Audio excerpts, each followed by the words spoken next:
เบื้องต้นสมาธิคืออย่างสมาธิสมะบวกอธิสมะสม่ำเสมอปกติตั้งมั่นอย่างยิ่งคือจิตมันปกติมันสม่ำเสมอมันตั้งมั่นอย่างยิ่งสมาธิคือจิตตั้งใจมั่นในอารมณ์อันเดียวอันเดียวเห็นเป็นอะไรก็ได้เป็นอารมณ์อันเดียวคือสมาธิในบานนี้เป็นอย่างจึงต้องทำสมาธิก็เพื่ออบรมจิตของเฮามันวกวนมันแล่นไปสารพัดจิตของเฮาเพราะว่าทุกสิ่งอย่างในโลกมันขึ้นกับจิตจะดีจะชั่วมันก็อยู่ที่จิตเป็นผู้พาไปโลกทั้งโลกจิตดวงเดียวเป็นผู้พาไปเพราะฉะนั้นเราจึงมาจัดการกับจิตเพื่ออบรมจิตให้มันสงบให้มันเป็นสมาธินั่นแหละถ้าจิตเป็นสมาธิแล้วมันสิผ่องใสมันบริสุทธิ์ขนาดว่าปริสุทโธแปลว่าบริสุทธิ์ผ่องใสโดยเฉพาะขั้นที่เจริญไปโดยลำดับจนได้ฌานที่บอกมาจตุตฌานอรูปฌานต่อยอดไปจนเกิดฌานหะจิตนี่สิผ่องใส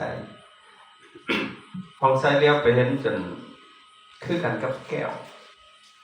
ความผ่องนะจนมันสะท้อนใบไม้ต่างๆกลมกลืนกับธรรมชาติก็สิ่งต่างๆในโลกนี้มันมีคลื่นมีแสงของมันเลยที่มันสะท้อนนะพวกวิทยาศาสตร์เทคโนโลยีเข้าออกจากอันนี้แหละไปพัฒนาไปทำสิ่งนั้นสิ่งนี้มันเป็นคลื่นแต่ว่าคลื่นของพระอาทิตย์ของแสงต่างๆที่มันกระทบหินทบอย่างต่างๆมันสิ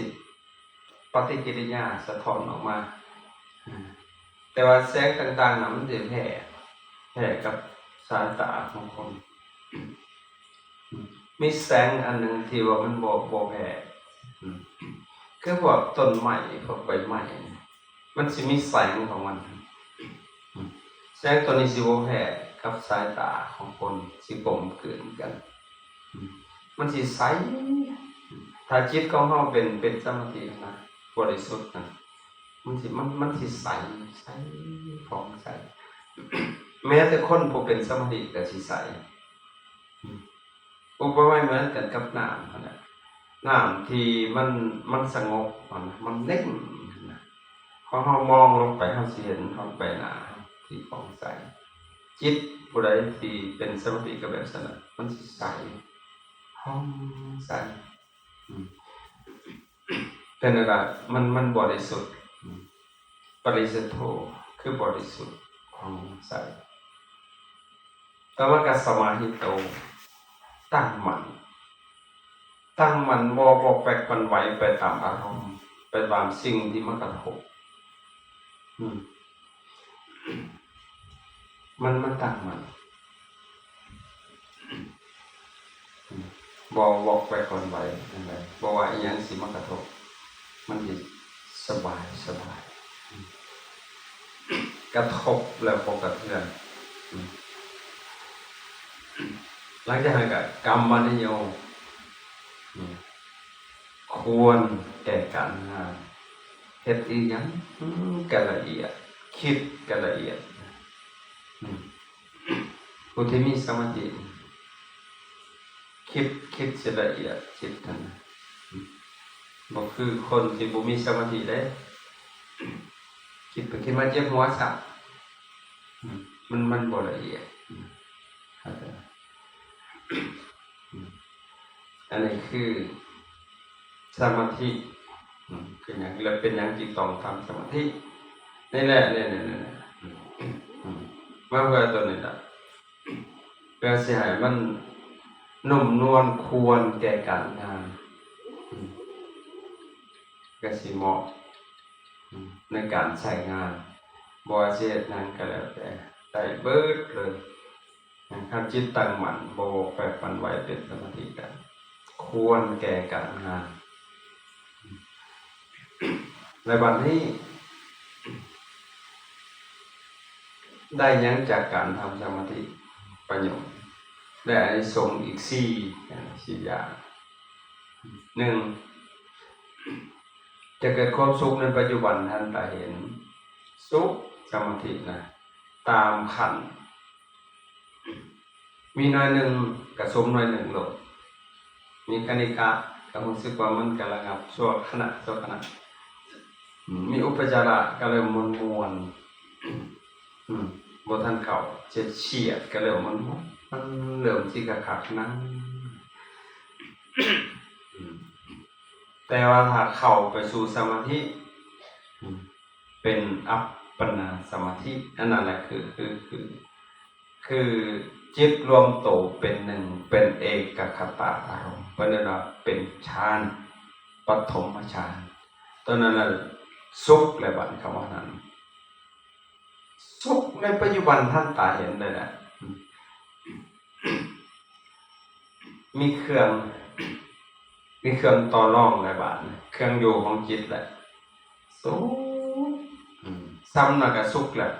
ในโลกนี้หาบ่ได้แล้วหาเอาบ่ได้ว่าซั่นตัวไว้หาซื้อบ่ได้ต้องทำให้จิตพอดีให้จิตรวมโตเป็นหนึ่งให้จิตไปอันเดียว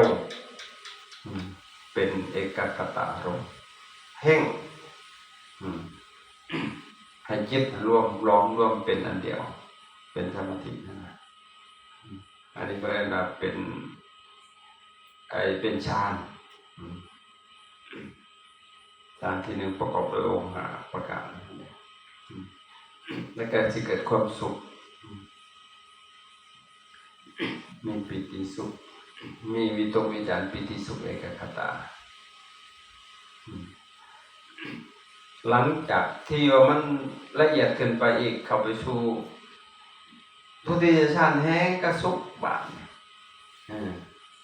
ละวิตกละวิจารเข้าไปสู่ปิติสุขเอกคตาสุขมาเนี่ยมวลอยากเว้าตั้งแต่สิ่งที่ดีๆแบ่งปันให้คนอื่นอยากให้คนอื่นได้นำมาได้สุขที่สุดเลยแหละจิตก็หลั่งไหลออกมาซึ่งคุณงามความดีนี่คือสุขในปัจจุบันทันตาเห็นโมเมนต์ตายนาวเขาลงแล้วก็บ่มีวันลืมอีกตายก็ยังบ่ลืมสิ่งนี้นะและสิอยากอยากทำตลอดถ้าเป็นพระก็ดีถ้าเป็นโยมถ้าเป็นผู้ชายนี่สิออกบวชเลยแหละถ้าได้พบสิ่งนี้ถ้าเป็นผู้หญิงก็อยากบวช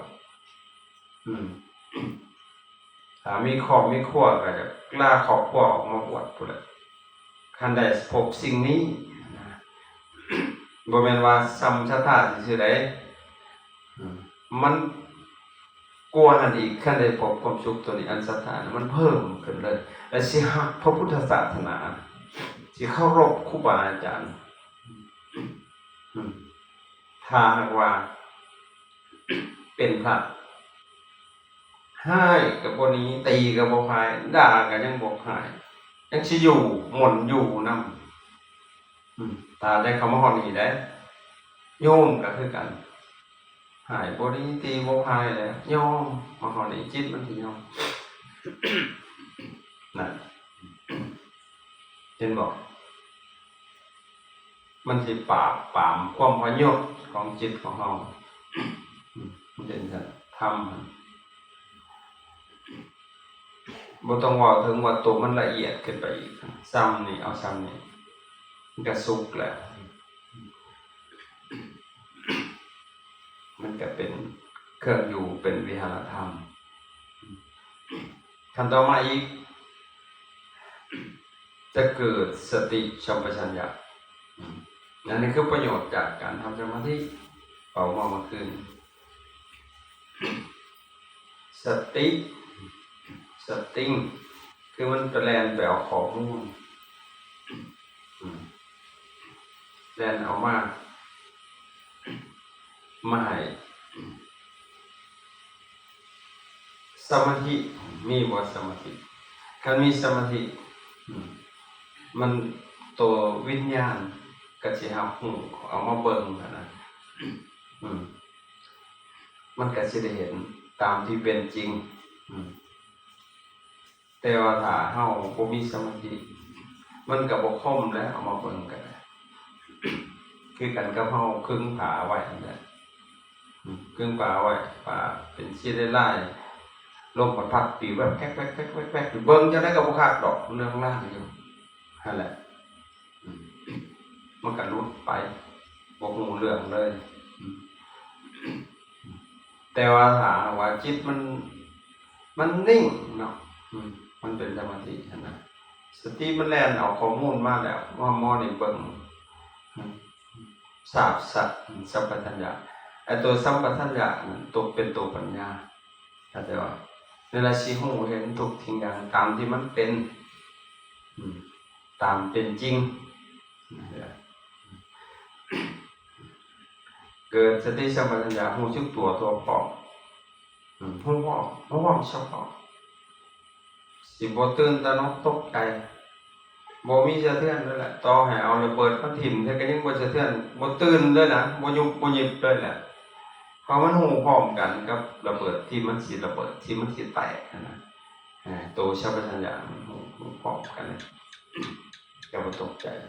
สบาย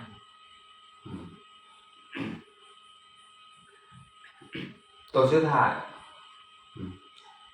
ที่เป็นไปเพื่อความสิ้นอาสวะนี่จากสมาธิได้แต่ว่ามันก็ต่อยอดไปเจริญวิปัสสนาจากสมาธินี่แหละมันก็จะได้เห็น6นามขันธ์5อายตนะ12เห็นกระบวนการทำงานของธาตุขันธ์แต่ถ้าบ่มีสมาธิมันก็บ่เห็นได้แหละเห็นบ่ได้คือว่าว่าแหละคือเอาผ้ามาคลึงนั่นแหละจิตปัจจุบันนี้บ้านเฮาเลี้ยวลงไปในน้ำมันนิ่งเฮาสิเลี้ยวทะลุลงไปเห็นอีหยังอยู่พื้นแต่ถ้าเฮามือไปจุ่มน้ำมันลายมันสิเห็นอยู่บ่เห็นเลยบัดนั่นแหละชั้นใดก็ชั้นนั้นนี่แหละเป็นไปเพื่อความสิ้นอาสวะกิเลสการเจริญสมาธินี่นะเฮาจะถือเป็นเล่นและสุดท้ายจะทำสมาธิโดยวิธีใดเงาสำคัญแบบว่าอยู่ที่วิธีแบบว่าแต่ว่าเมื่อนี้อาจารย์ศิลป์นำเอาหลักวิธีทำสมาธิที่องค์สมเด็จพระสัมมาสัมพุทธเจ้าทรงสอนแต่ก็มีหลากหลายวิธีทำสมาธินะแบบหนึ่งแบบเจริญสมถะเอาไว้บอกมือใหม่ซะจนมันหลายโพดมันไอ้สมถะนี่มันสิมีอารมณ์40พวกอารมณ์ของสมถะ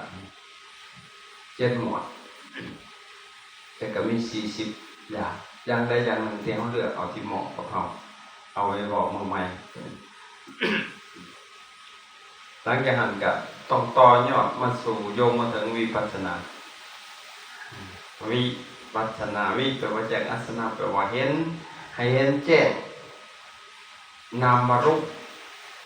รูปนามรูปหรือว่าธรรมนี่แหละใ ให้เห็นแจ้งอารมณ์ตามที่มันเป็น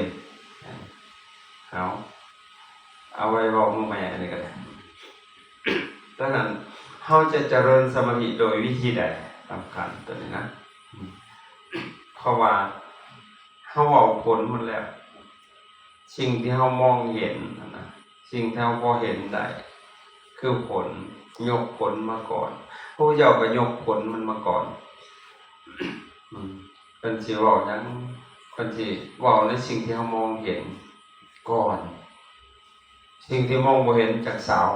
เข้าไปหาอุปมาเหมือนกันกับหมอสิปัวพญาเวลาไปหาหมอสิถามเฮาเป็นอย่างน้อเจ็บหัวมันเจ็บแบบใดนี่มันสิปริญญาเฮาได้ปานมันสิสัตสิกิริยามันสิทำให้แจ้งว่ามันมาจากไสมันสิสาวหาเหตุบ่แม่นไปแล้วให้มันกวดแล้วมันบ่กวดเด้ไปฮอดกวดให้แน่เจ้าเป็นหยังบ่จักแหละกวดโลดห้วยหมอมันก็อ่านตู้คือกันเลยนั่นแหละพระพุทธเจ้าก็เช่นกันอยู่ซื่อๆก็สิเทศน์โลดมาฟังเทศน์เด้อเรื่องอีหยังเรื่องจิตเรื่องเจตสิกก็ตายเลยบาดจักสิฟังไปเฮ็ดอีจังมันบ่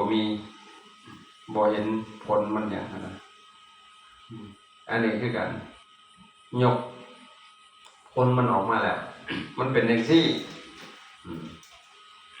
มันเจ็บหัวเจ็บแบบนั้นแบบนี้โอ้มันสิมาจากตัวนั้นเนี่ยเหตุของมันแหละคือสมุทัยเหตุให้เกิดทุกข์เหตุให้เกิดทุกข์ทั้งหลายสาวหาเหตุแต่บาดหลังจากนั้นกับ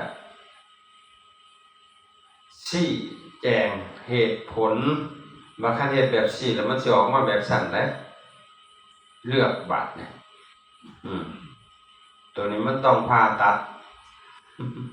มันจึงสิหายขาดแน่เห็นบอกคันบ่ผ่าตัดนี่มันสิเป็นอีกเห็นบอกโรคตัวนี้ได้อย่างเช่นใช้ทิ้งนี่นะกินยานี่ก็ยาอันซักยาแก้ปวดมันก็สิไม่แห้งอยู่แต่เจ้าสิเจ็บใหม่เด้หมอมันว่านั่นแหละจะต้องผ่าตัดแล้วมันก็เศร้าเลยบาดนี่นี่โลดได้บาดนี่โลดแล้วอันเจ็บซุ่มมูน่ะนี่โลดเลยบาดนี่โอเคคนไข้เข้าใจเลยบาดนี่นัดมือเลยสิมาผ่าตัดโอเคพอฮอนมือมาบาดนี่หมอก็ว่างเลยบาดวางขั้นตอนในการผ่าตัดพระพุทธเจ้าก็เช่นกันบาดสิสอนเพิ่นเอาอริยมรรคมีองค์8มาสอนเด้ออัน3อันเว้ามาหันบ่ได้สอนซ้ำมันเข้าใจเลยเด้บอกมันน่ะให้เจ้าเฮ็ดจังซี่เด้อเจ้าจึงสิไปสู่ความดับทุกข์เจริญตามอริยมรรคนี่แหละเห็นบ่มีหยังอริยะถ้าเว้าแบบแปลแบบเข้าใจง่ายกันความจริงอันประเสริฐเห็นบ่อันประเสริฐหนทางอันประเสริฐมรรคแบบทางนั่นแหละอริยะคือประเสริฐทางหนทางอันประเสริฐทางที่กรรมขันธ์ทางสายกลางทางอันประเสริฐให้สัตว์ทั้งหลายไปสู่ความบริสุทธิ์ความพ้นทุกข์ให้ได้มีอย่างเนี้ยคือต้นก็ด้วยปัญญาหรือสัมมาทิฏฐิความเห็นชอบตัวนี้เห็นไหมสัมมาสังกัปปะความดำริชอบปัญญาได้ขนาดเอาปัญญานำหน้าเลยเห็นบอกแต่ในไตรสิกขาเขาบอกว่าศีลสมาธิปัญญามันเอาศีลมาก่อนเลยต้องรักษาศีลได้จังสิมีสมาธิจังสิมีปัญญาในไตรสิกขาสิวันนั้นเขาจะเอาตัวหยาบมาก่อนพักกันไปรักษาศีลเด้อคนมาจะได้รักษาศีลแต่ก็จังมีสมาธิได้คันบ่มีศีลบ่มีสมาธิว่าเด้แต่พอมาฮอดอริยมรรคเพิ่นบ่เอาเด้เพิ่นเอาปัญญาขึ้นก่อนโลดพ เพราะหยังปัญญานั่นแหละสิพาไปรักษาศีลน่ะคันมันบ่มีปัญญาศีลมันก็บ่ได้ดีแล้วมันก็ศีล2ศีล3ทำแก่ไปจังซั่นน่ะเพราะปัญญามันยังบ่เยี่ยมเด้ถ้าปัญญาเยี่ยมศีลมันเยี่ยมโลดล่ะศีลแท้ๆก็มันก็ย่อมันใส่กายกับใจรูปกับนามสมแล้วคือจิตรักษาใจจบเลยพอใจนี่พาคิดหันใจนี่พาคิดนี่พาไปเฮ็ดนั่นได้นี่ใจเพราะฉะนั้นมันจัดการกับจิตเลยจบเลยบาดมันสิมี8ล้านข้อกระสร้างว่ามันอันศีลหั่นน่ะมันรวมอยู่ในอินทรีย์สังวรสำรวมตาหูดังลิ้นกายใจจบบ่ต้องไปไล่กับขอนั่นขอนี่มันจบอยู่ในนี้ด้วยปัญญาเข้าใจบ่น่ะทีนี้เอาย้อนกลับมาสู่การเจริญสมาธิที่พระสัมมาสัมพุทธเจ้าท่านสอนเฮาบ่ได้เอาแบบครูบาอาจารย์นะครูบาอาจารย์สำนักนั้นสำนักนี้บ่เอาตัวนี้เลยซะอันพุทโธก็ยกไป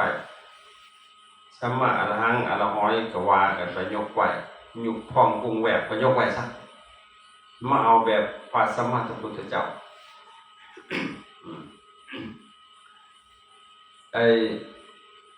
พระเจ้าน่ะเ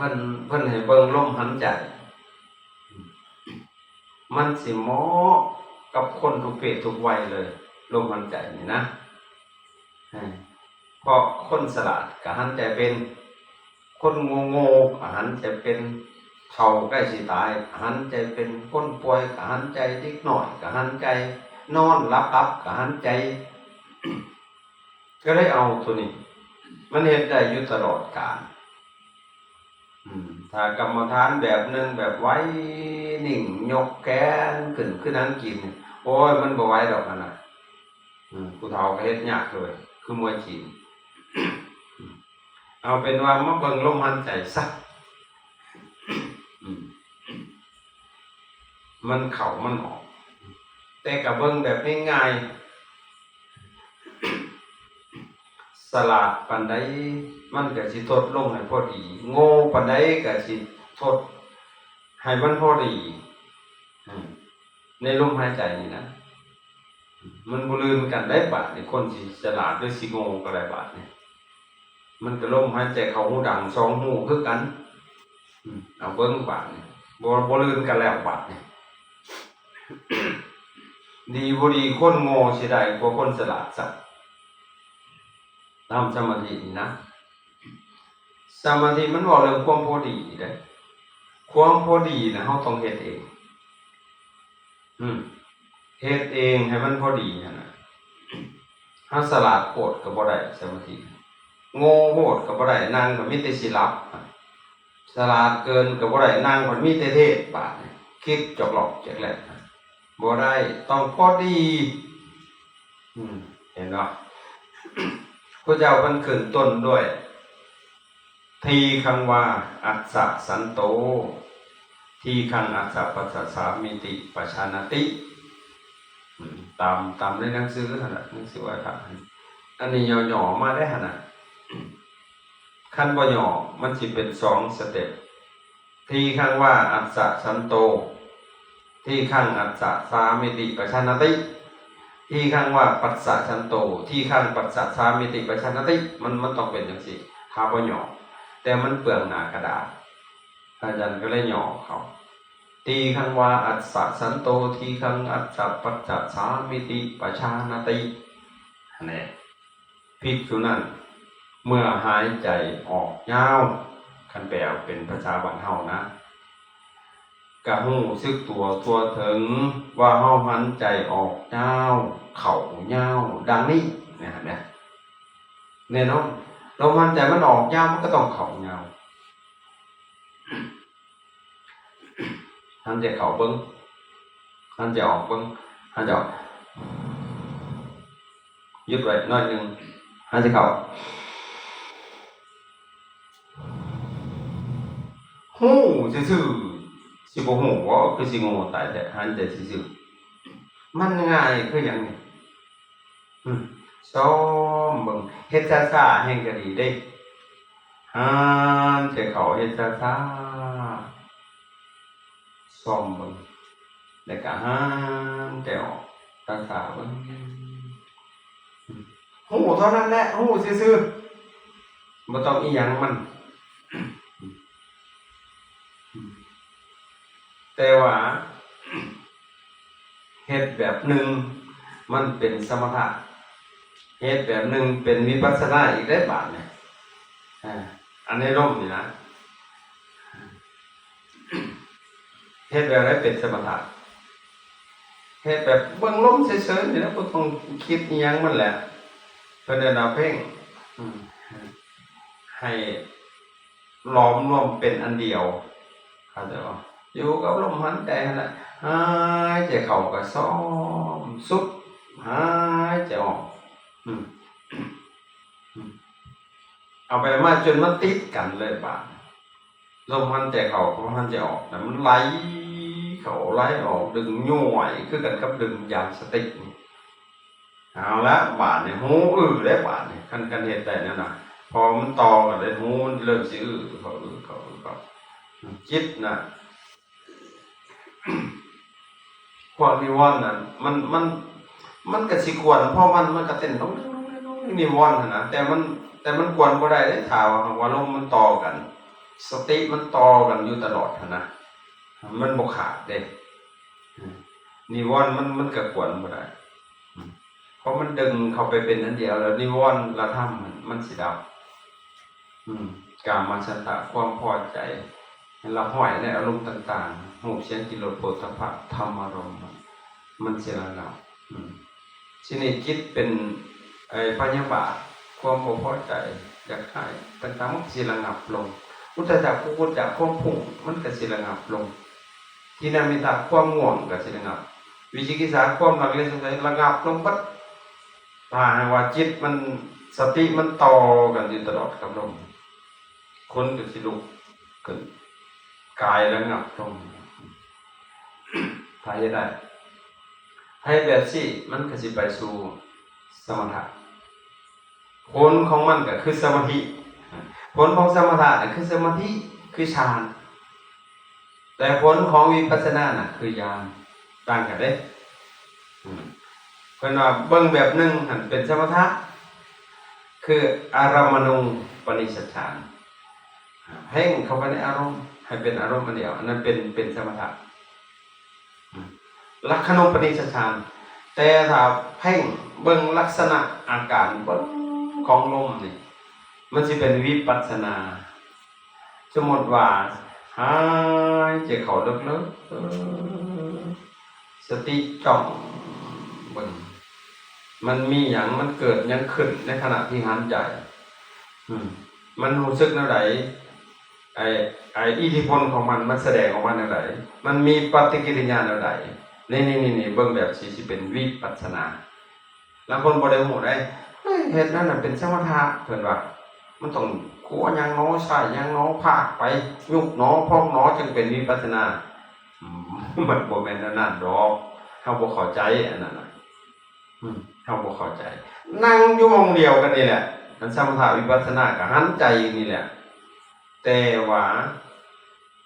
วิปัสสนามันสิใช้สติมากเลยแหละสติสิโดดเด่นเลยสมถะก็ใช้สติแต่พอเข้าเพ่งรวมกันจุกเป็นสมาธิแล้วสติสิบ่ค่อยใส่หลายพอจิตมันรวมตัวเป็นหนึ่งเป็นเอกคตาอารมณ์แล้วหมอสติก็เบิดหน้าที่ไปแต่หมอวิปัสสนาเนี่ยสติมันโดดเด่นตลอดนะเพื่อสิให้รู้ทันปัจจุบันธรรมปัจจุบันธรรมอย่างคืออารมณ์ที่มันมากระทบใจเขามันแน่นหูหมอนี่หูหมอวิปัสสนานี่หูนั่นแน่หัวใจเต้นมันกระดุกกระดิกมันหูวัดหมอนี่จะออกปัดเบาว่าหูอีกมันหูมันสินำหูวัดเลยนี่คือวิปัสสนาข้าจะบอกบางทีมันคิดสติมันแลนไปเอาสัญญาในอดีตผู้องค์ลองมามันหู เขาจะบอกพอมันใช้สติมากๆเลยมันดึงออกมาหมอสัญญาหมอสมาธิมันสับเลยสัญญาคืออย่างสัญญาคือเครื่องหมายเครื่องหมายคิดให้มันเป็นหมายไว้เขาจะบอกโอ้ยจักมันเอียงเลยเขาหมายไว้จักพบจักชาติเลยมันมาเสียลืมเพิ่นว่าคอยความจำบ่ดีอย่าสิว่าจำดีบัดทุกคนเลยแต่สติมันบ่เป็นแต่สแตกกูไปเอามาแล่นไปเอาบ่ฮอดจับจักไปเฮียกลางทางเลยมันเอามาบ่ฮอดเขาจะบอกเพิ่นว่าเพิ่นอันเพิ่นจำบ่ดีเพิ่นว่าจำดีโคตรดีเลยแหละสมองทุกคนนี่จำดี แต่ว่ากูไปเอาข้อมูลมาหันมาบ่ฮอดเข้าใจอยู่บ่ต้องผิดมันก็เลยคล้ายๆว่าอยู่ในคอมมันจังมันอยู่ได้มันก็คนมั่วเลยทับถมกันนั่นน่ะเข้าใจบ่นั่นแหละมันก็เลยบ่จื้อ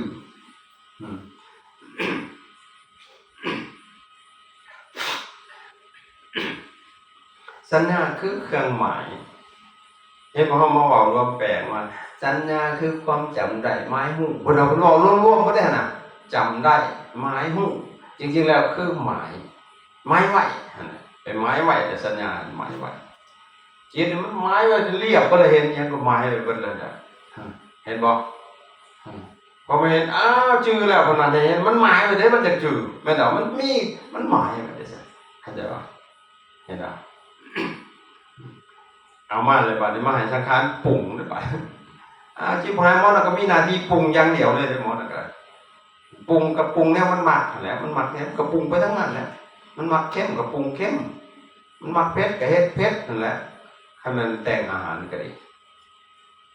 เอาเบิ่งบาดเนี่ยมันก็บ่ทันปัจจุบันธรรมเลยไปเลยลองเลยบัดนี่ล่ะนั่นวิปัสสนามันสิแบบสิมันสิฮู้แจ้งหยังแจ้งอารมณ์นั่นแหละก็เด้ออารมณ์ที่มันเกิดขึ้นบ่ว่าสิจิตแปลสัญญามากก็ดีหรือสิเป็นอันวิตกแนวคิดสำเร็จรูปที่มันอยู่ในภวังคจิตนะพอมันระงับมันก็พุ่งลงขึ้นมาบัดนี้หมอหูจี้ปากหลดหูจบเลยมันสิปรุงต่อไปบ่ได้เด้พอปรุงหูกับผู้ถือหูมันอันเดียวกันได้จิตนะปรุงหูกับปรุงหูว่าหูกับผู้เดียวกัน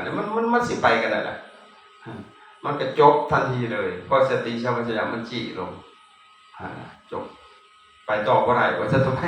มันก็พอจำนี่มันไปต่อบ่ได้เกิดขึ้นว่ากูก็ยิงมึงโน่นแหละคือลูกสูบกระโมเทียนนั่นเด้มันจี้อยู่หั่นขาดบ่เป็นชิ้นเป็นอันเลยว่ามันตัดกระแสเลยก็ได้ทีนี้เอาสมถะ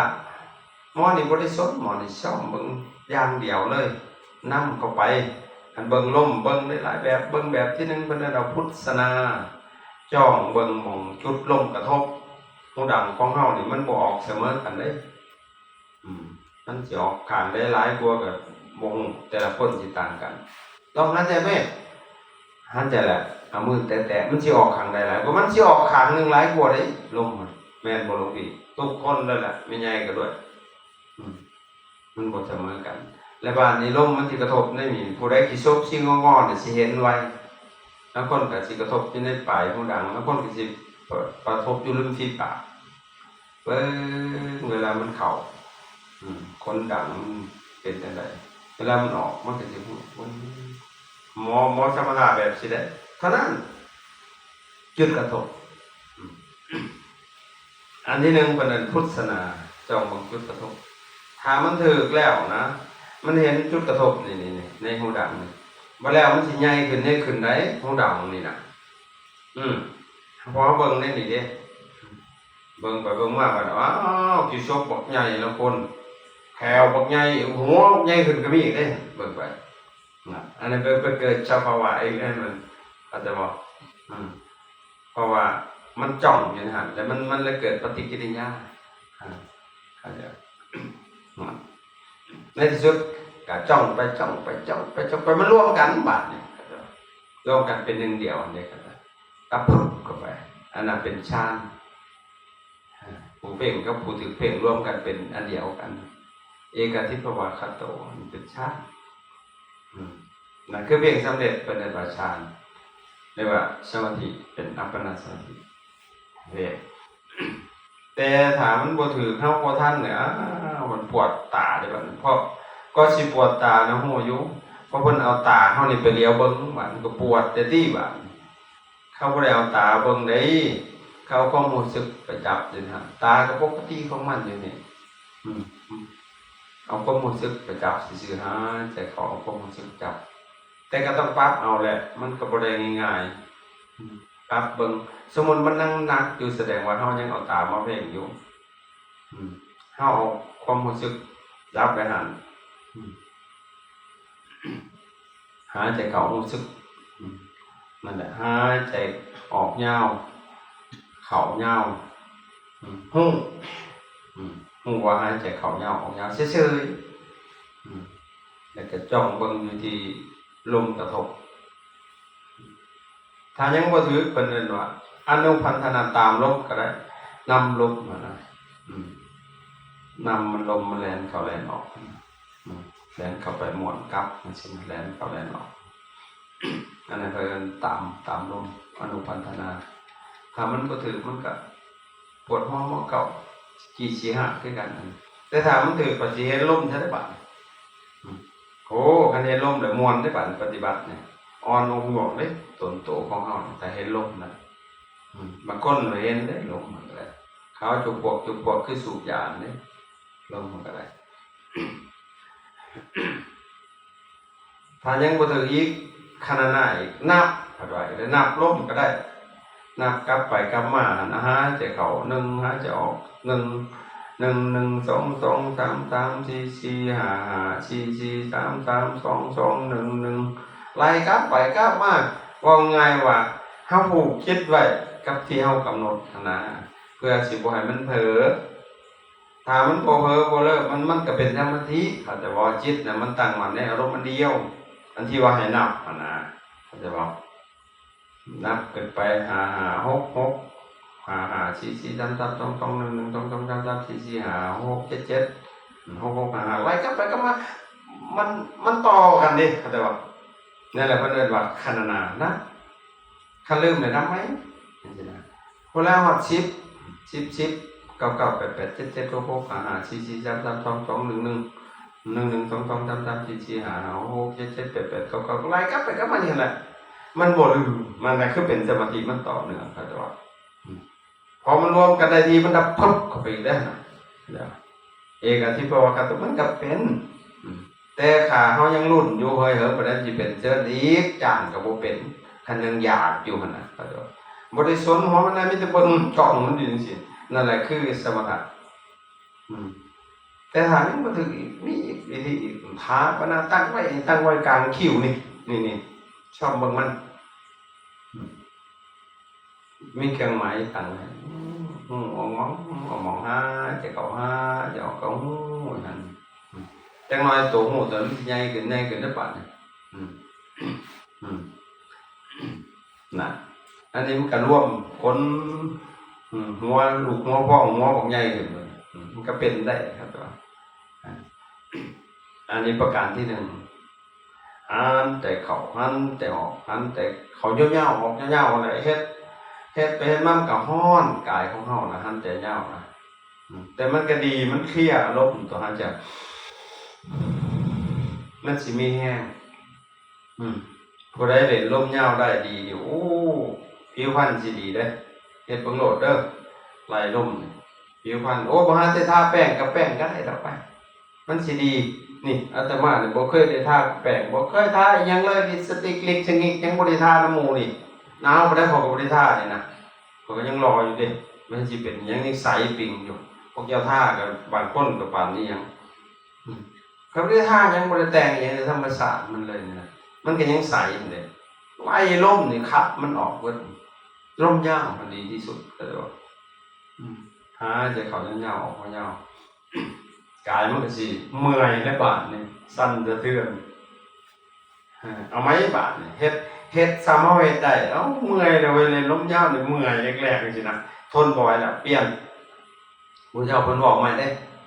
รัตสังวาอัสสะสันโตรัตสังอัสสะปัสสะสามิติปัชชานติภิกษุนั้นเมื่อหายใจออกสันเพิ่นว่าก็รู้สึกตัวถึงว่าเฮาหายใจออกสันเข้าสันดังนี้หายใจสันเฮาสิเอาสันทำได้บาดสมมุติเอาซ้ำก็ได้หรือสิเอาซ้ำคือมาเซาแดดนี่ก็ได้แต่ผมเมื่อยได้บาดนี่ว่ามันเกินจากทำงานได้บาดมันบ่พอกินเด้ทำอีกมันก็เมื่อยอยู่ดอกแต่ว่ามันละเอียดไปพันมวลแท้ๆน่ะเหย้าก็คือกันบัดเหย้าละเอียดกับมวลแท้น่ะเพราะมันสิมี3ระดับลมหายใจ1หยาบเหย้าหยาบ2เหย้าปานกลางเริ่มที่ผ่อนคลาย3เหย้าละเอียดสิเหย้าโอ้ยมันจะได้ลมมันคือบ่จะเกือมันสิเข้าไปมันมีรายกากพุ่นน่ะลองเฮ็ดแม่คันดึงลมเหย้านี่นั่งหลังบ่คดดอกอันพวกลมสั้นๆดอกอันหายใจทั้งส่วงน่ะนั่งคดก็เก่าอยู่เนี่ยครูเฮานั่งขี้ไหลนี่ครูนั่งจังบ่ทีนี่บางเทื่อก็สอนไม่ออกก็คือได้เพิ่นน่ะตั้งกายให้ตรงเพิ่นว่าแพ้เพิ่นพนังก็จ้องอยู่นี่เต็มแยบอยู่นั่งให้มันเตียงๆให้มันงามๆจังซี่น่ะมันมีสติอยู่ยืดขึ้นถ้าหายใจยาวนี่นะกายเฮาสิตรงเข้าใจบ่หายใจเข้าแล้วจึ้งลมไว้เบิ่งแม่ให้มาปุ้งถ้ามันแวบลงจังนี้ลงในตัวเนาะจึ้งลมดันมันก็ซิวคือนิ่งตัวบาดนี่เข้าใจบ่นั่นแหละทีนี้มาหายใจสั้นบาดหายใจสั้นก็ทางปึ๊ดๆๆๆเต้นไว้หัวใจเต้นไว้บาดนี่ฮ้อนแล้วบาดเหงื่อซัดออกพุ่นแหละมันสีดเลือดเด้เข้าใจบ่นั่นมันจะเต้นแฮงแต่พอละเอียดลงแฮงก็ไว้คือออกทั้งขมองบางคนคือออกในหูข้อนี่ปิดๆออกในนี่จักมันเป็นจังได๋มันความรู้สึกหูมันเฉยๆเมื่อยใจสั่นจกๆๆเปลี่ยนไหมพระพุทธเจ้าว่าอันนี้อยู่ในหลักของอานาปานสติ46ขั้นตอน4จตุกะ4 อันหมวดที่1หมวดกายได้ที่บอกนี่นะหมวดที่2หมวดเวทนาหมวดที่3หมวดจิตหมวดที่4หมวดธรรมกายเวทนาจิตธรรมอยู่ในมหาสติปัฏฐาน4หมวดกายที่บอกอยู่นี่นะมี4ขั้นตอนทีนี้ว่าขั้นตอนที่3บาทสัพพะกายปฏิสังเวทีอสัพพสัสสิสามิติสิกขติมีสิกขติเข้ามาในบัดบ่แม่นปัจฉานติแล้วบัดภิกษุนั้นยอมทำในบทศึกษาว่าเฮาเป็นผู้รู้ความเฉพาะซึ่งกายทั้งปวงเอาละกายทั้งปวงบัดนี้มันคือสิมีหลายแต่กายเฮาทำความเข้าใจคำว่ากายก่อนกายะแปลว่าหมู่เราหลายๆอันมารวมกันนะเป็นกายคือกายเนื้อนี่นะมันก็มีหลายแนวมารวมกันเนาะมันจะเป็นตั้งเป็นกายตั้งอยู่ได้นะมีหยังเนี่ยมีดินมีน้ำมีไฟมีลมรวมกันจึงเป็นกายแม่นดอกนี่ทีนี้กายนอกกายในอีกได้บัดลมมันก็เป็นกายลมมันก็บ่แม่นอันเดียวเด้มันก็มีซอกแซกของมันอยู่หลายอย่างรวมกันตั้งเป็นลมก็ดอกนั่นแหละลมเป็นกายในกายแต่งกายเนี่ยปรุงแต่งกายเนี่ยลมมันให้ได้บ่ฮู้พร้อมเฉพาะซึ่งกายทั้งปวงอันจะออกอันจะเข้าดังนี้สิกขติแปลว่าสังห้อมซ่อมเบิ่งบอกภาษาบ้านเฮาจอบเบิ่งคักๆให้เนาะจอบเบิ่งให้คักๆลมหั่นน่ะ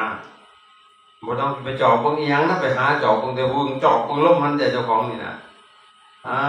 จะเข้าบ่เฮ็ดหยังบาดนี่บ่เฮ็ดแบบว่าบ่เฮ็ดยาวบ่เฮ็ดสั้นนะฮู้พร้อมเฉพาะซึ่งการทั้งปวงปล่อยให้มันเป็นเองจากสั้นสู่ยาวจากยาวสู่สั้นมันสิปรับให้พอดีได้นั่นเทียบกันนั่นเทียบนะมันสิปรับได้มันสิทดลงให้พอดีของมันพอเฮาไปเฮ็ดมันบ่พอดีเลยเด้แค่นั้นแหละพอป่ามันสิระงับโลดกายนี่จากร้อนมันสิคอยเย็นลงมันสิระงับมันระงับมันสิกระตุกได้ปาด มันกระตุกเส้นเอ็นของเฮานี่นะแล้วเทื่อคือหยังดึงยุกๆยิกๆน้ำช่วงนี่นะน้ำแขนแล้วเทื่อก็สะบัดดึดๆๆมันสิเป็นปฏิกิริยาของมันออกมาหลังจากนั้นมันก็สิค่อยลมหายใจสิแผ่วเบาลงกายก็สิเริ่มเย็นบาดเอาละบาดนี่มันสิคันได้บาดนี่บางคนก็คันคือมีแมงมาน้อยๆย่างสิเข้าหูดังเพิ่นมือเพิ่นก็ยุบพุ่นตัวทนบ่ไหวเก่ายอกๆอย่างเงี้ยมันเทื่อก็สิเข้าตามันสิเข้าหูอันเวียนแต่นี่แหละแมงพิบาทนั่นก็ได้ที่แท้จริงบ่ได้มีหยังเด้ครับกายสังขารสิระงับเขาจะบอกลมที่เฮาเป่าเข้าแห้งๆหั่นเด้ดันเข้าหั่นเด้เขาจะบอกมันสิระงับมันสิตามเส้นเลือดฝอยของเฮาน่ะมันคือมีหยังไงคันแต่คือว่าหยังเข้าหูดังกูคักๆบาดนี้อดบ่ไหวเก่ายุ่มแล้วซาดบ่เป็นสมาธิจ่อยเข้าใจบ่นั่นเพราะฉะนั้นคันมันเป็นจังซั่นแล้วก็มันเริ่มคันลงมันจังมันระงับลงเจ้าดึงเอาลงใหม่หรอกสามารถใจชี้แห้งที่ยาวๆอีก2-3 รอบปล่อยบาดปล่อยเบิ่งลมให้ละเอียดลงมันสิเศร้าความคันตรงนั้นมันสิรู้สึกแต่บัดสิรู้สึกว่าคือเอาผ้าบางๆคือใยแมงมุมมากวบหัวเฮามันตึงไหวมันสิเป็นอาการแปลกๆได้บาดนี่มันสิหลอมลงสิระงับหูก็สิระงับครับถ้าเฮาปล่อยบางเทื่ออาจสิหลับเลยขาดสติระงับลงมันทันแต่สิเป่าลงกายก็สิเริ่มเย็นกายสิเริ่มเย็นลงอันนี้เว้าอาการของมันปฏิกิริยาของมันให้ฟังมันต้องเป็นจังซั่นแต่เว้าโดยรวมแล้วแต่เฮาเฮ็ดน่ะถ้าเฮ็ดบ่ถึงมันก็บ่เป็นดอกแต่มันเฮ็ดแล้วเฮ็ดอีกเฮ็ดเรื่อยๆอย่าขี้คร้านการไปดูไหลลมนี่สิได้พบเห็นไวไหลลมยาวลมสั้นแบบปล่อยจังซี่เฮาสิได้พบเห็นไวอันนี้ตัวที่3ทีนี้ตัวที่4บาทตัวสุดท้ายของจตุกะที่1เพราะนั้นปัสสัมภยังกายสังขลังอสัพพสัสสิสามิติสิกติภิกษุนั้นยอมทำในบทศึกษาว่าเฮาเป็นผู้ทำกายสังขารให้ระงับหันแต่เข้าหันแต่ออกดังนี้บ่ได้ง่ายเด้แต่ก็บ่ยากคันเฮ็ดเป็นเฮ็ดถูกขนาดเบิ่งแต่ก่อนหั่นพระอาจารย์ปฏิบัติเพิ่นบ่ได้สอนละเอียดแนวนี้ได้บ่เอ้าไปเบิ่งลมเด้อยุบหนอพองหนอเพิ่นบอกหันแต่เข้าพองหนอหันแต่ออกยุบหนอเจ้าของก็จักเท่าใดเนาะในแนวปรุงแวบก็ได้ตัวก็เลยว่ามันก็คือเนาะหันแต่เข้าปรุงหนอหันแต่ออกแวบหนอปรุงหนอแวบหนอเฮ็ดผู้เดียวน่ะเฮ็ดไปซื่อๆแล้วเฮาบ่มีความรู้อีหยังแต่ปรากฏว่ามันผัดเป็นไว้ก็บ่มีความรู้ได้โอ้ผู้เฒ่าเพิ่นว่าตาดีไปของสร้าง3 วันกลับมาเป๋าวัดตาบอดไปของสร้างบ่พอมื้อแต่ขี่ม้าบักบอดมันเป็นหยังคือได้ไว้ตายมันแท้ตาดีคือนั้นได้ก็หมายถึงผู้เพิ่นเฮียนมาหลายหั่นน่ะมันยากมาเฮ็ดหั่นน่ะเพราะมันฮู้เพราะกระเทินบ่แม่นกระเทินดอกฮู้แต่ว่ามันเลยไปมันบ่ได้มันต้องพอดีเจ้าสิสลัดบ่ได้ก็เชิญโลดเฮ็ดสมาธินี่เจ้าต้องพอดีมันสิดึงมาให้พอดีเจ้าสิโง่มันก็ดึงมาให้พอดีเข้าใจบ่โอติละสลัดชั้นใดพระไตรปิฎกอยู่ในหัวขมองเลยพระโพธิละเทศน์รู้ว่าถามโลดมันสิอยู่ในไสจำขึ้นใจแล้วพระไตรปิฎกสอนกรรมฐานบ่อุ้ยคนดังโพธิละนะแต่ว่าบ่ได้บรรลุธรรมนะเป็นปุถุชนอยู่ไปกราบพระสัมมาสัมพุทธเจ้าไปกราบยามใดพระพุทธเจ้าครับว่ามาแล้วหรือคนเป่าจิบคนเป่าโอ้ยเพิ่นน่ะคำมีเป่าคนเป่าเราละน้อยใจจังนั้นว่าสิกราบเมื่ออีกสิกราบหรือบ่ โมฆะบุรุษเอาชิบหายมันแหงในบาดเนี่ยน้อยใจพระเจ้าพัดย่องได้พวกนางเจริญภาวนามันให้อยากให้เฮ็ดนั่นนะเล่าพันมิแต่เฮ็ดแต่สอนนะโอ้เครียดให้เจ้าของดอกเบิ่งเจ้าทุกมึงง่องสิพระปฏิบัติถึงสิไปหาปฏิบัติมึงทิ่มลักนี้จากลูกศิษย์เพิ่นเลยพอดีไปสำนักหนึ่งมีพระ30รูปทั้งเน้นด้อยไปเข้าหูแล้วพระอรหันต์ทั้งเบิดเลยนับจะเน้นน้อยคนดังมากเลยเข้าหูเว้ยเข้าไปเซ่มาเพิ่นก็กราบอยู่ได้กราบวัดเป็นที่เบิ่งให้เขาหน่อยแหน่เพิ่นหน่อยพระอรหันต์เข้าหูฮอดแนวคิดเพิ่นเนาะก็จะทำลายจักรยานที่จะทำลายทิฏฐิเราโอ้ยขน่อยเป็นที่เบิ่งให้อาจารย์บ่ได้ดอกอาจารย์เก่งแต่กระดอกหูบ่ไปถามองค์นั้นซะแล้วก็ไปกราบองค์นั้นอีกกราบองค์นั้นก็ว่าคือเก่าว่าบ่ได้แต่องค์นั้นสิไปฮอดจัวน้อยบาดนี่ไปกราบจัวน้อยเด้เอาละหันคือกันอีกอันจัวน้อยหั่นก็ได้เป็นที่เบิ่งให้ข่อยแน่หน่อยโอ้ยขนาดสิเป็นที่เบิ่งให้อาจารย์ได้จังได๋อาจารย์ว่าสิฟังความขน่อยแล้วว่ะฟังหนาหน่อยเพิ่นน่ะบ่อาจารย์บ่ฟังความขน่อยดอกฟังแต่บ่ฟังให้บุกน้ำลุยไฟเช็ดไปลุกแล้วอ่ะมันก็ลุกยางน้ำหลังแล้วได้บาดพุ่นแล้วส่วนลงหนองไปยังหน่อยไปยังก็มาโลดคันบอกไว้แล้วลงน้ำลงไปยังบ่ต้องถามลงคันบอกเลยแล้วก็ลงแล้วลงไปมันสิเปียกจอนผ้าพ่อแล้วบ่หน่อยบ่ลงไปอีกแล้วจอนผ้าหัวมันเปียกบัดลงไปเพียงคอมุดแล้วโลขึ้นมาขึ้นมาแล้วอ่ะขึ้นมาลงไปอีกแล้วห้วยลงไปยังลงคันบอกแล้วเราสิทรมานกิเลสเพิ่นให้เพิ่นลดมานะลาทิฐิพวกดึงด่านทั้งหลายมันต้องจังซี่นะบ้านนี่ละเพิ่นยอมบ้านนี่เฮ็ดบัดโอ้จะนอนเรายอมแล้วเรายอมเสียน้ำทำตามแล้วเอาขึ้นมาบัดนี้เราขึ้นมาฮอดแล้วจะนอนเราก็กราบปุถุชนนะพอเพิ่นบวชก่อนเด้พออรหันต์ยังกราบได้กราบพอปุถุชนเพิ่นบวชก่อนกราบขอโทษขอขมาอาจารย์แล้วก็เลยว่าอาจารย์สิเทศได้บาดเนี่ยก่อนทำลายทิฏฐิมานานเราเลยจังสิเทศนั้นนะครับเทศตอนนั้นเราบ่ฟังดอกเราก็เทศสวนนั่นแหละอาจารย์เรามันมีหัวโพ้นอันนึงเราจอมปลวกมันมีหู6หูอยู่ในหันมันมีอสรพิษมันเที่ยวเข้าเที่ยวออกหันใน6หูอาจารย์เฮ็ดได้สิจับมันได้โอ้ยปัญญาชำเล่าเว้ยเนาะมันสิยากจังหน่อยเฮ็ดจังได๋ล่ะอัดหูมันไว้เบิดหั่นจงไว้หูเดียวเราอ่ะจอบอยู่หั่นน่ะมันออกมาบีบคอแอกหมดนั่นแหละอาจารย์เป็นนั่นแหละอาจารย์ไปทำที่พึ่งสิได้ที่พึ่งแค่นั้นแหละปึ๊บเลยเราบ่ปากเลยแล้วก็ไปเฮ็ดข้าวเดียวบรรลุเป็นพระอรหันต์ได้นอนจัวน้อยพวกเฮาก็มีหู6หูคือกันแม่ใหญ่อย่าคู่เฮามีหยังในหูมันน่ะ6หูตาหูดังลิ้นกายใจอัดมันไว้เบิดน่ะหูมันน่ะจงไว้แต่หูเดียวนี่ใจหันจอบเบิ่งมันสิคิดอีหยังบีบคอแอบโหลดคิดว่าสิโหลดหยุดจึกโหลดนั่นน่ะเฮ็ดเป็นอยู่บ่ซ้อมเบิ่งอยู่อันนี้เป็นสิไปหูว่าไปซอยมันปรุงซ้ำบาดนี่ใส่รถให้มันอีกบาดนี่จังน้อยก็ว่าเนาะมาถึกวัดอยู่บ่เนาะมันมาเฮ็ดถึกไปแล้วปรุงแต่งกินฮอดเฮือนน่ะบัดจังน้อยก็ขี้ฮอดเธอนำก็ไปทุกที่ทั่วแดนแล้วแต่บัดปรุงเข้าใจบ่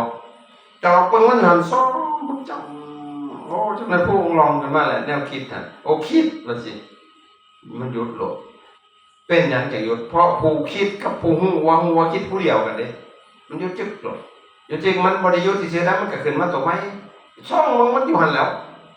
ก็สิเมื่อยยังบ่ได้เสียค่าช่องแม่นแต่ว่าบ่สบายนั่นแหละแล้ววันนี้ว่าตาดีไปคลองสร้าง3วันก็มาเป่าบาดบอกว่าไปคลองสร้างบ่คลองมือได้ขี่มาอันบอดบ่ฮู้หยังเพิ่นบอกให้เฮ็ดนั่นเด้ก็เฮ็ดมันเฮ็ดแต่แนวเดียวหั่นเด้หวยมันสิยากหยังเนาะนี่แหละอาจารย์ก็ป่าบอดทำวิทย์นะบ่ได้ฮู้หยังบวชเข้ามานั่นสิบวช7 มื้อจะดอกไปปฏิบัติมันฮอด25 ปีนี่ล่ะตาบอด บวชมากก็ยังบอดยังมาอยู่น้ำยาปูตาบอดตื่มอีกบอดจุงบอดบาดเนี่ยได้ย้อนยาปูอยู่เราตายเลยแหละยาปูทำแก่นะในบ้านนี่เพิ่นบอกให้เบิ่งล้มก็เพิ่นห้องมันเบิ่งมันบ่มีแนวเฮ็ดเด้มีเท่านั้นเด้โอ้คันเพิ่นฮู้มาหลายมันเบิ่งสิว่าปฐมฌานแล้วบอกสิว่าได้ผู้เพิ่นมีความรู้แล้วซะนิวรธรรมมาแล่นมาตันแล้วบาดนี้ถ้ามีนิวรณ์สมาธิเกิดบ่ได้ถ้ามีสมาธินิวรณ์เกิดขึ้นบ่ได้เข้าใจบ่มันสิอยู่นำกันบ่ได้คนละฝั่งเพิ่นบ่มีความรู้หลายโอ้ยเฮาบ่ฮัดแต่นั่งได้เฮานอนสมาธิก็ได้ได้ผู้นาเก่งขึ้นไปอีกแล้วบาดนี้จ้างอีกมีแต่สมาปิผู้บ่มีความรู้มันละง่ายบาดนี่มันบ่มีเสียงมีหนามเข้าใจบ่โอ้ยเพิ่นบอกให้เบิ่งจังซี่ก็เบิ่งแต่แนวเดียวแหละเรียนบ่ลูกศิษย์พระอาจารย์ที่ว่าอยู่อเมริกาเราบ่ได้มีความรู้เด้คือศาสนาคริสเตียนด้วยเขาให้มาเฮ็ดก็เฮ็ดเพิ่นบอกให้เฮ็ดนั่นเฮ็ดเบิ่งดูแล้วก็ไปเฮ็ดแล้วถามว่ามันขนาดเข้าใจถูกบ่ล่ะว่าเฮ็ดแม่นมันเฮ็ดแล้วข้าวเดียวเป็นโอ้ยแล้วว่าขนาดนี้หายใจอันเบิ่งนี่มันเป็นควันเป็นควันดำๆบ่ได้ตางูได้ปานควันดำๆไปเบิดเลยมันติดในตานี่สิกินน้ำมันก็ยังอยู่ในน้ำจนเอามือกวาดออกแต่มันบ่ได้มีหยังดอกนี่จำไว้ดอกกันบ่ได้เป็นอันนี้สิเป็นไปทางฤทธิ์ทางเดชบางคนก็เป็นควันขาวๆแจ้งเงาพวกนี้ก็สิไปฤทธิ์เดชคือกันอีกนางรับตาไปเป็นสีเป็นแสงนี่คือเป็นหน่อยเป็นเนี่ยไปทางฤทธิ์ทางเดชได้แต่ถ้าคนผู้นั้นบ่มีสมาธินี่ประโยชน์เลยนะบัดอัตตาตัวตนบักใหญ่ๆได้เบ่งขับเบิดวัดได้น่ะเขาจะบอกถ้าผู้มีสมาธิดีมันสิเอามาเป็นเครื่องมือในการเจริญวิปัสสนา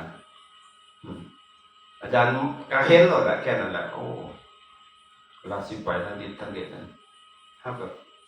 ดึงเราออกมาซะปั๊บมันเป็นอนันติเสดมันเป็นเฉพาะอย่างที่เสดบ่ต้องสนเพราะมันฉันบอกเราบ่ต้องเบิ่งของเราเบิ่งมันก็เป็นอยู่แล้วก็ได้ให้เบิ่งแนวใหม่บาดนะเบิ่งมันก็เป็นพอของเก่าเขาเฮ็ดจังได๋ก็กั้นบ่อยู่แต่เฮาก็ยังเบิ่งซะก่อนเบิ่งจิตเบิ่งใจเขาซะก่อนมันสิทุนเทียนทำได้นะว่ามันสิเป็นได้บาดเบิ่งลมหายใจเบิ่งในนี่แหละเบิ่งไปเบิ่งมามันเป็นการนั้นตั้งจิตไว้ในกายเนาะแบบนึงมันตั้งกายไว้ในจิตกายมันใหญ่ที่ละบาดนี่เบิ่งดำมันใหญ่ขึ้นหัวใหญ่ขึ้นบาดเบิ่งไปเบิ่งมาเราอาจารย์หัวมันใหญ่เราอ่ะมันใหญ่จังได๋หัวมันใหญ่แล้วลูกโตคือว่าอันนี้ก็ใหญ่ที่สุดนี่แขวบ่เล่นสิซ้ำจะจบแล้วเว้ยมันรู้สึกซื่อๆแล้วก็ถอนออกมาก็โทรมาถามว่าปล่อยมันเข้าไปอีกก็เลยอันบัดขั้นเจ้าย่านน่ะเจ้าดึงลมเด้อดึงลมชิ้นยาวๆดึงลมเบาๆยาวๆ2-3บัดมันสิออกไปที่สุดเลยสมาธินี่ถ้าเฮาดึงลมสิถอยจากออกมาแล้วก็เข้าไปไหม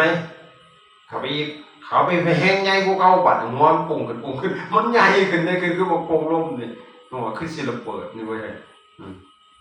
ออกมาอีกมันตกใจทำมิดเนาะออกมานิ่งๆเข้าไปไหมหลายครั้งหลายคนมันปล่อยมันเลยก็เลยว่าหูวิธีมันแหละปล่อยเลยบอกปล่อยถ้ามันเป็นจำไว้นะมันจะสุญญาณหูซื่อๆแล้วก็ถอยออกมาก็เลยว่าปล่อยขึ้นไปบัดหัวขาดบัดนี้ดีมันตกหัวมันขาดมันเป็นแสงออกเป็นพัวมันเลยบัดนี้กระจายเลยจะเป็นแสงสว่างสวยปั๊บเลยในโลกกระดาษนึงตัวมันเบาเห็นบ่ถอนออกมาอีกเบิ่งใหม่บาดเบิ่งใหม่บาดนี่มันหัวมันขาดได้ตัวมันใหญ่บาดเบิ่งพันน้อยบาดแล้วริบลงตัวนี้หน่อยเพิ่นน่ะตัวแล้วลงไปฝุ่นพื้นดินฝุ่นโอ้มันลงกดกันละหน่อยซะแมงวันนี่ว่าลงแลนลงดินฝุ่นเดี๋ยวเพิ่นมาเบิ่งบัดซ่อนกันอยู่ตัวเพิ่นบาดเห็นบ่อัศจรรย์บ่บาดเป็นเท่าไรโตคนบาดมันสิไปเลยได้หั่นแต่เพิ่นบ่ฮู้วิธีเล่นซื่อๆดอกสิเป็นมโนมยิทธิเสียกายเป็นพันๆผู้ก็ได้เห็นบ่ แล้วยังถามอยู่เลยอาจารย์เฮ็ดได้แบบกายหลายๆโอ้เขาก็บ่ได้เคยเฮ็ดดอกแต่ก็มันก็มีวิธีอยู่ก็เลยว่านะแต่ว่ามันบ่มีประโยชน์หยังดอกมันอย่าสิสนใจเราบัดบ่เฮ็ดได้เราบัดคนง่ายๆนะคันบ่ขี้ดื้อมึงดูเพิ่นสิไปหาเพ่งเฮ็ดมันเป็นได้บาดนี่มันพุ่งลองพุดๆออกไปแล้วได้มันเป็นเท่าไรพุ่นแล้วบาดนี่นั่งอยู่หั่นเป็นพันๆพุ่นก็ได้นะเป็นนั้นนั่นน่ะคือคนบ่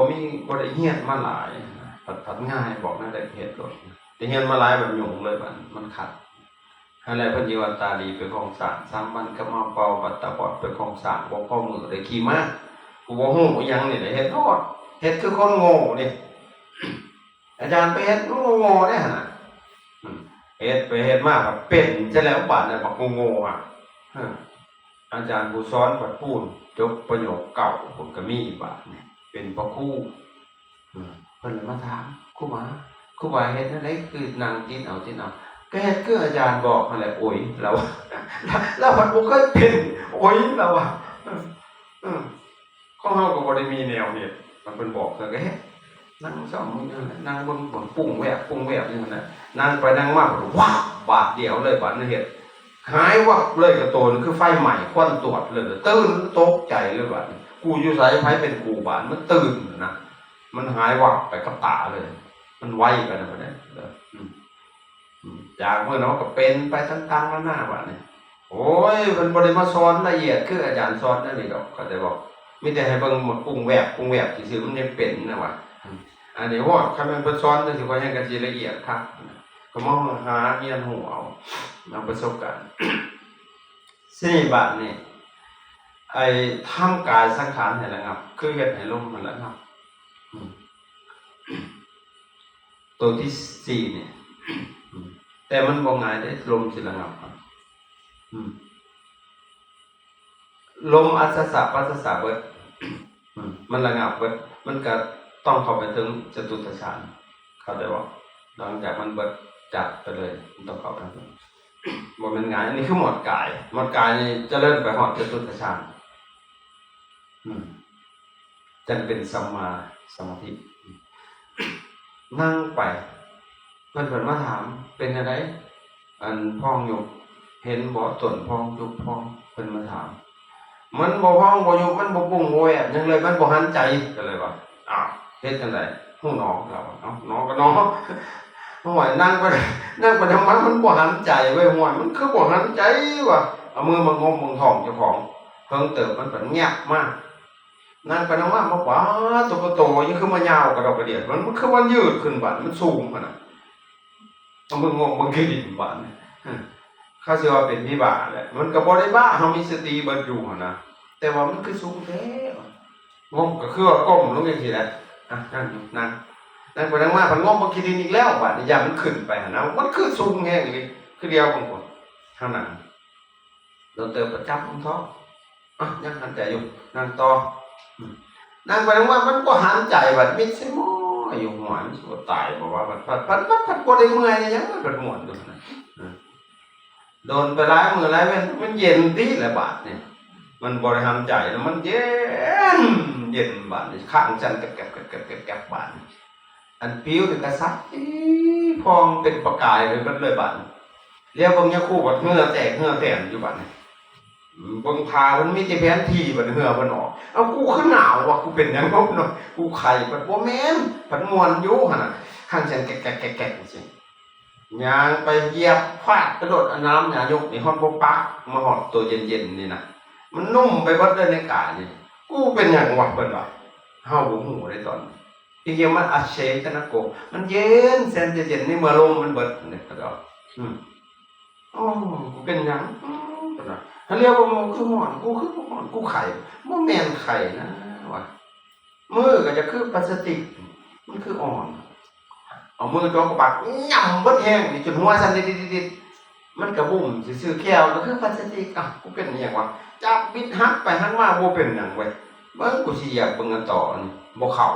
มันสิบุ่มเข้าไปซื่อๆมันบ่แปลกอันสมัยสังกิจจะโจรตักคอบ่เข้ามันบ่แปลกเด้แค่เป็นซ้ำนี่ซื่อๆมันยังรู้สึกได้ เหยียบน้ำมันกับโบปากแต่มันบุ่มเข้าไปซื่อมันอัศจรรย์นะมันเป็นอยู่หัน2-3 มื้อว่าหนาวพี่บ่าอ้าวเย็นบัดมันตุ่มผ้าไว้คันบ่หนาวคือบ่หนาวคันว่าจักมันบอกบ่ถูกนะมันเย็นข้างจัง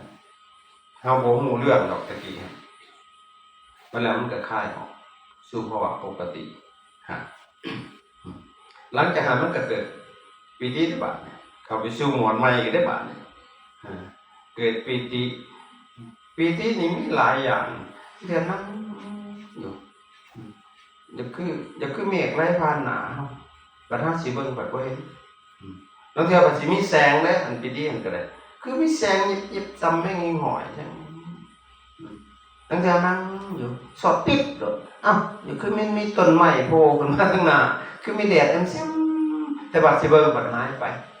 อันนั้นก็เป็นอาการของปิติคือกันเข้าใจบ่มันสารพัดเด้บางเทื่อมันโลดโผนบาดนี่กระตุกนั่นนี่เลยบางเทื่อกระตุกบางองค์แห้งแกงหัวอยู่ในหมู่อาจารย์คนนึงแกงหัวอยู่นั่นนี่อยู่เบิดมื้อนั่งหั่นแกงก็คือว่าม่อนไล่ๆคือไว้เว้ยจักมันสิแหละเปิดเป็นนั่นน่ะเอาที่